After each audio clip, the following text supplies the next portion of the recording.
A simple job at Taco Bell might look like any other customer service job, but it's definitely not. Accidents can happen anywhere, and psychopaths can eat any fast food, but historically, Taco Bell has always been made different. Taco Bell has always been a bad luck magnet, and the story I'm about to tell you is just another proof of that. It all started on a Wednesday night. During that time, I was working as a cashier at the Smithfield Taco Bell. It's not the biggest Taco Bell, but you couldn't call it a neighborhood Taco Bell either. On the weekends, we were always full of customers until the last hour before we closed. But on weekdays, it was different. People would stop coming in for a long time before we closed the doors, and in the end, we would only get 1 or 2 customers. That day was one of those days when you were surprised how few people came. Maybe it was because it was the end of the month and most people had not yet been paid. Maybe it was because it was a holiday the day before and everyone was looking forward to going to Taco Bell on a weekday on that Tuesday. Whatever the case, the night seemed deserted and there seemed to be no chance of anything changing. So when this man walked in, I was quite surprised. We were only 2 employees at the time, as we were about to close and everyone had left early. My coworker was Steve, and he was already taking out the garbage when this man came in, so I had to take his order and cook it for him. The man seemed completely normal. A little disconnected, maybe. From the moment he walked in, I swear he only looked at me to pay me. I started cooking his order and delivered it to his table. This wasn't really necessary, but it was a nice gesture, and since we were alone, it didn't cost me anything to do it. Steve had already returned from taking out the garbage, and he was giving me a knowing look, trying to tell me that he wanted to leave and that he couldn't finish clearing the tables until this man left. We both stood there casually chatting about the day until, out of the blue, it all started. Damn, what the hell is this? What kind of garbage is this? This is rotten! Sir, is everything alright? Are you making fun of me? I said that this is rotten! The taco, the fries, even the soda, everything is rotten! I must admit that the moment I heard him say that the taco was rotten, I thought maybe he was right, but the fries, even the soda? Was this man crazy? Confused, I approached the man's table to see what was going on. Look! Try this garbage! The ingredients, it's rotten! I didn't believe what this man was saying. It couldn't be happening that all 3 things were rotten, so I casually tasted the taco. When I chewed it, I was shocked. Sir, this is not rotten, this is perfect. The taco tasted very good and fresh. I was even surprised at how well I had cooked it since cooking was never my thing. Is this a freaking joke? Do you like to eat rotten food? You're sick, you disgust me! Okay, sir, that's enough. I'm not going to let you disrespect me like this. At that moment, I realized I shouldn't have said that. The man became even more enraged than before and stood next to me. He didn't look tall or imposing, but you only had to see the look in his eyes to realize that he was completely mad. Furious, he grabbed the cue from the table with his hands. So you like this crap? Take it! It's all yours! Out of his mind, the man grabbed me by the neck and threw me against the table. With his other hand, he tried to shove the cue into my mouth, squeezing it violently. Steve fell immediately, ramming the man and knocking him to the floor. The man reacted quickly and got on top of Steve, punching him in the face without stopping. I reacted quickly and managed to pull him off. Instead of joining the fight and attacking him, I grabbed Steve and helped him run into the kitchen. Meanwhile, the man got up even more furious than before. Instead of following us, he started screaming like a psychopath and hitting everything in his path. Do you think you can make fun of me? Me? You think you're going to give me rotten food and get away with it? Do I look like a freaking joke to you? Furious, Steve and I watched from the kitchen as the man began to destroy the restaurant, hitting everything in front of him. The man hit the computer and the cameras. He even destroyed the fish tank we had on the counter. He was out of his mind, determined to destroy the restaurant. In the meantime, we called 911 and told the police to come as soon as possible. When he finished throwing everything on the counter, he seemed to calm down temporarily and headed for the exit. Little did we know that this was a trap. As soon as he left, I ran to the fish tank to rescue the fish. Steve was desperately looking for the key so he wouldn't get back in. As I was putting the last of the fish in a glass of water, I heard a clatter at the door. Steve didn't manage to lock the door in time because as soon as he approached the exit door, the man appeared again. This time, he didn't open the door subtly like when he came in. Instead, he appeared out of nowhere as if waiting for someone to try to close the door and attack him. Steve failed to react in time and fell to the floor. At that moment, everything happened very fast. Too fast. I didn't understand anything that was happening. Before I knew it, Steve was on the floor being hit by the psycho with a baseball bat. I left the glass with the fish on the counter and ran to stop this man, but halfway there, I stopped. It was him coming towards me. I ran into the warehouse and closed the door. The man was behind me, trying to get in at all costs. Ah! The man was completely out of his mind. He wasn't trying to insult me, to tell me why he was attacking me. He just wanted to hit me. The scene became even more violent as he used his bat to hit the door and do massive damage to the small metal door. Couldn't believe it was happening, but he kept hitting. He was going to break it. I looked for anything to defend myself. Another stick, a knife, anything. The only thing I found was a broomstick we had in the storage room. That wasn't supposed to be there, but I couldn't help thinking that it might save my life. In a matter of seconds, the man gave the door a big kick and managed to knock it down. As soon as he did it, he looked for me with his eyes, and when he found me, he rushed at me again. I stood on guard with the broom to fight this man, but this lasted absolutely nothing. In less than 2 seconds, the man lunged at me, ignoring that I was going to try to defend myself, and started hitting me wildly with the bat. I swear that at that moment I felt that this person had totally lost his mind. His gaze was completely lost. He was like a rabid animal attacking me. He was even foaming at the mouth.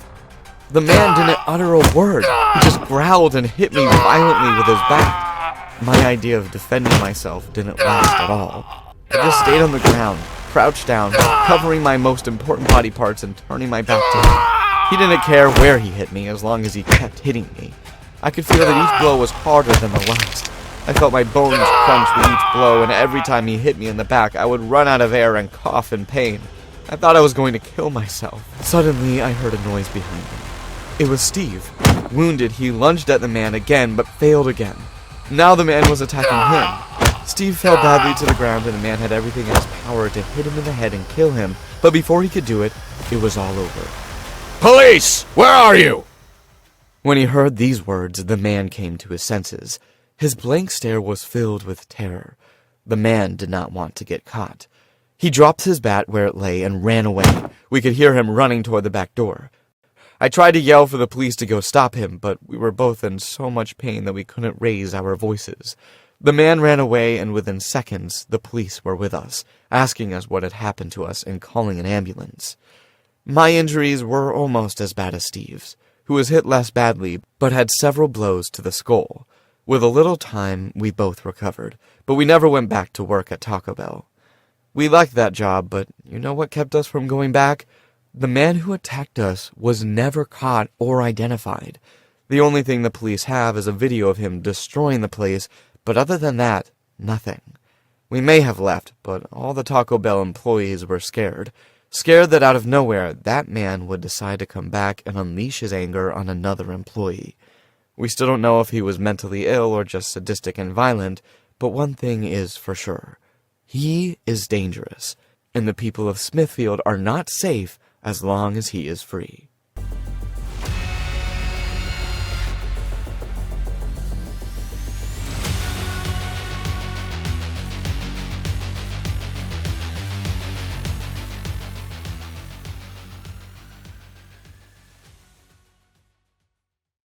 This true story I am about to tell you happened in Dallas, Texas. After a tiring day at work, my niece CT and I decided to go to Taco Bell.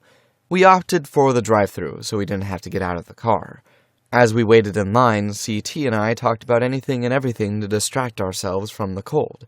My car heater wasn't working and it was particularly frigid that night. After several minutes of waiting, perhaps too long for a drive-thru, it was our turn in line. As we reached the horn to place our order, an indifferent voice greeted us. "Welcome to Taco Bell. May I take your order?" "Yes, please. I'd like 2 tacos supreme without hot sauce, some large fries, and 2 medium sodas," I answered, trying to be precise to avoid problems. They always get one thing or another wrong, and I was really too tired to have to deal with that. "Your total is $12.43. Advance to the next window." I advanced to the checkout window and handed over the money. The cashier seemed annoyed, her eyes didn't meet mine, and she just stared blankly at her mobile phone as she handed me my change. She handed me back my money without a word and slammed the window shut. "Look at this, CT. This is how you don't treat people when you work in customer service." "Maybe she just had a bad day." "Possibly, but when I worked in a call center, I had a lot of bad days. Do you know how I treated the customers?" "You treated them well." "Exactly. And did I say bad things about the customers?" "No." "Yes, but when they were gone..." CT just laughed, and we both stopped talking and started eating. We were starving. We parked to check the food before we left. I didn't want to discover any mistakes when we were already far away from the place. As I opened the bag, my irritation grew. The tacos had hot sauce all over them, the fries were cold, and the sodas were small, not medium. Oh my god, really? They didn't even get one thing right. It's ridiculous. They can't even get a single order right. I'm going to fix this. CT looked at me with concern, but I nodded, indicating that everything would be fine. I got out of the car and headed back to the drive-thru window, determined to talk to someone else. I tapped gently on the window to get the clerk's attention. "Excuse me, I think there's a mistake on my order." The same cashier as before looked at me with disdain as if she was annoyed for leaving her mobile phone to attend to me. "You think?" I was trying to be polite. "There are several mistakes in my order." "Oh, now she's sure. Let's see, what's wrong?" "The tacos have hot sauce, the fries are cold, and the sodas are small. I ordered a medium." "All of our orders come with sauce. We can't go in and out of them just because we feel like being a queen. The fries are cold because you didn't eat them in time. As for the soda, surely we would have given you the right one if you hadn't made us dizzy with so many nonsense orders. We don't make mistakes. If you want, you can pay for a new order, but try to make our job easier." My patience was exhausted. Not even in my call center days had I dealt with such rude and inoperative people. "I think you misunderstood me. I am not asking for something for free. I just want you to correct my order. The request you made was wrong." Suddenly, another employee leaned out of the window, a man with an annoyed expression. At that moment, I thought that at last someone else was coming, someone who could bring some sanity to the situation and see how badly this person was acting towards me. "What's the problem?" "My order is wrong. This person has been treating me badly ever since I told them." I tried to sound as firm as I could. These people are not going to treat me like this. "If you don't like it, you can leave." I couldn't believe what had just happened. I looked at CT, who was starting to get nervous. "Stay in the car. I'm going to talk to them inside." "Hey, I don't know if this is a good idea." "Of course it is. We are the customers, and no one can treat us like this. Don't ever let anyone do that. You understand?" "Yes." As I made my way to the entrance of the restaurant, I heard shouting and noticed another customer having a heated argument with an employee at the drive-thru window. Apparently, we weren't the only ones unhappy with the service. I entered the restaurant and approached the counter. The same cashier and the man from before looked at me with hostility. "Excuse me, I want to believe that there has been a misunderstanding here, and I'm willing to ignore the fact that you slammed the window in my face. I'll try to start over. There is a mistake in my order, and I want it corrected." The manager approached me. I know he was trying to be threatening, but he wasn't getting through to me. It only made me angrier. "We told you we don't make mistakes. The mistake was yours. If you don't like it, get out and don't ask for more." "This is unacceptable. I just want what I paid for, and I'm not leaving here until I get it." "I told you to get out! Get out or I'll call the police!" The employees joined in the confrontation, muttering amongst themselves and giving me scornful looks. Other customers in the restaurant began to stare at us, some pulling out their phones to record. "What kind of restaurant is this? I'm just asking for my change. I'm not going to let them do this to me. I'm going to contact your superiors." "Do what you want. As long as you're here, you follow our rules." I was completely enraged and about to make a scene. I know the man wanted me to do it. He was inviting me to do it with his eyes, but it was my niece who came running towards me who made me control myself. "Hey, let's go!" I took a deep breath, determined to leave. But just as I turned to leave, I felt a sharp burning in my back. The manager had taken a jug of boiling water from the coffee machine and thrown it on us. The pain was instantaneous. I screamed as loud as I could. I still didn't understand what was happening. I just knew it burned like hell. CT and I quickly left the place, but the manager and other employees followed us. Once we got outside, CT fell to the floor, trying to get out of his clothes soaked in boiling water. The few customers who were there had left the place and were looking at us from a distance without doing anything. "Help! Please help us!" All I could do was scream in desperation, but the staff did nothing. Instead of helping us, they just stared at us, laughing, as if we had done something wrong and were only getting what we deserved. The manager slowly approached us with a wicked grin on his face. "The fries were cold, weren't they? Warm them up on your shirt. I'm sure it's quite hot right now."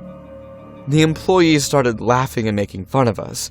Everyone was comfortable. No one saw how horrifying the situation was. It was like this place was full of psychopaths. "Hey guys, look at the way they scream. They look like pigs." "Look at the trouble you got into over some damn fries and a small soda. Hell, you must feel silly." "Learn from your mother. You shouldn't bother people." While they were making fun of us, I couldn't respond to any insults. The pain was unbearable. Every movement made the burning intensify. I looked at CT. His eyes were full of tears and fear. I knew we had to get to my car before things got worse. One of the staff came over and nudged us with his foot. Then another one did the same. By the time we realized, everyone was pushing or swearing at us. Incredible as it may seem, no one had stayed to defend us, and I barely managed to stand up, helping CT to his feet. The Taco Bell employees stopped kicking us. Now they spit on us all the way to my car. It was the most humiliating situation we had ever experienced in our lives, but we were already safe. I went to report it to the police, but by the time we got to the shop, it had closed early. That didn't stop them from opening the next morning, and that day they all denied what had happened. But the cameras don't lie. Everything that happened was caught on camera, and in no time, the footage got back to Taco Bell. In a matter of days, the place was closed, and so far it has not been reopened. Today, I am in court with these people, and I have every chance of winning. But even if I win, I know there is something I lost. My niece is traumatized, and afraid to raise her voice and make herself heard anywhere. I know it will take a lot of time and therapy, but I have faith that she will get her spirit back. For my part, I will go all the way with the lawsuit. This is not even a question of money. I will not stop until these people are not working again. I'm not only doing this for myself, but also for my niece, to prove to her that there can be some justice if you look for it. Some information in this story, such as the names and genders of some characters, has been changed because this story is based on a case that is still being prosecuted. The story is based on the real-life case of Brittany Davis and her niece, identified only as CT. When they went to Taco Bell to pick up an order, upon receiving it, they noticed that there were errors in their order. They tried to resolve the problem with the restaurant staff, but were unable to get a satisfactory solution. At one point during the argument, the employee threw a jug of boiling water at Davis and his niece. This act resulted in severe burns to both of them. Brittany Davis and her niece suffered second and third-degree burns. Davis claimed to have suffered seizures due to the stress and injuries. I hear many people say that their best memories are from high school. Others say that the golden time is adulthood when they start college. Personally, I didn't enjoy either of those two stages. But who would in my place? You can't enjoy anything when you're the victim of bullying, especially the way I was. It all started at school. I was always the smart one in class, the one who got along well with the teachers, and the one everyone asked for help on tests. That didn't mean I was treated well. On the contrary, I've been bullied for as long as I can remember. I grew up in a small and quite humble neighborhood, so changing schools wasn't an option, especially since there was no other school nearby to which I could attend. Once I finished high school and was able to go to college, things didn't get any better. My abusers went to the same college as me, and once we settled in, they spread the word far and wide. They made sure that everyone knew I was an easy target, and to this day, it haunts me. Although I admit that nowadays everything's a little bit better, I'll be honest, the only reason everything is calmer is not because those bullies left me alone, but because the police intervened. And now, I'll tell you the story of how it happened on a Thursday night at Taco Bell. I remember how stressed I was that day. I'd just taken a very difficult exam that had caused me to spend the last 2 weeks locked up studying. I was very tired and decided that day I wasn't going to cook for myself, that I was going to go out and eat. Since I started college, the process of adaptation had become really difficult for me, so for the moment I had no friends to go out with to eat. But it didn't really bother me. Despite being quite introverted as a kid, I was taught to be self-sufficient. I didn't need anyone to go to the movies, to go out, or to go out and eat. I genuinely wasn't embarrassed to go out to eat alone. I decided to go to a nearby Taco Bell.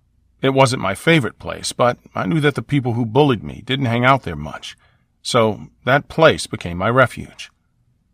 I had recently had a horrendous encounter with them.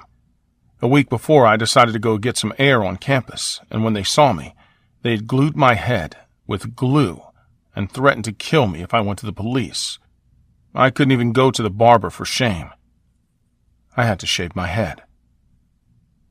This was just an example of how they mistreated me and why I was so afraid to defend myself. These people were dangerous. They had no limits. That's why when I saw them at the Taco Bell approaching my table, I froze in fear. I told you, Ron. My sister's seen him here. Baldy, I didn't have you down as a fan of Mexican food. By the way, I love your new look. It's about time you got a haircut. Please, leave me alone. How pathetic are you, sitting here in this very spot? I understand that weird people like you have no one to go eat with, but this is too sad, even for you, Baldy. At least he's got good taste. This taco is delicious.